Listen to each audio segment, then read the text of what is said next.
मोठ्या फसव्या असतात या जाहिराती.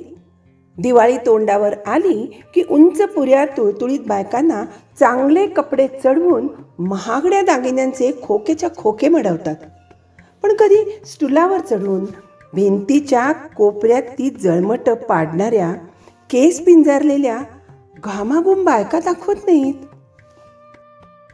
दिवाळीत कमी आवाजाचे फटाके वाजवा म्हणत जाहिरात करतील, पण 5 दिवसाच्या दिवाळीसाठी 5 दिवस आधी घासणी हातात घेऊन भर दुपारी डबे बनवणाऱ्या बायकांवर कुणीच बोलत नाही.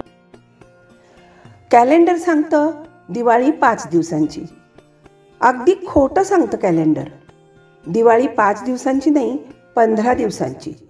दिवाळीचे 5 मुख्य दिवस, पण तयारीचे 10 दिवस.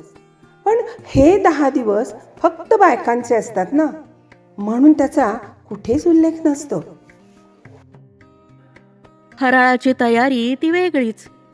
ह्याला ऊन द्या, त्याला भिजवा. पुरुषांना दिवाळीत किराणा मालाची लांब लचक यादी दिसते फक्त. पण 12 पुड्या कढईत सुटतात तेव्हा जेमतेम एक पदार्थ बनतो हे गणित बायकांनाच माहिती.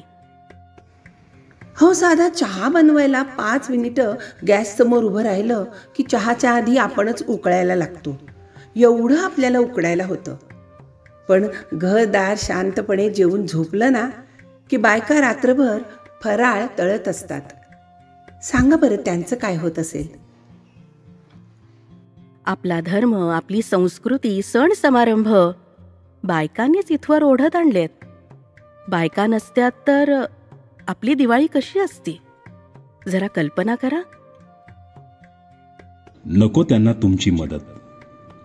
फक्त त्या जे करतात त्याची जाणीव ठेवा. आणि एखादं पत्र, एखादं ग्रीटिंग, एखादं चॉकलेट किंवा एखादी मैफिल त्यांच्यासाठी राखून ठेवा. बस एवढंच.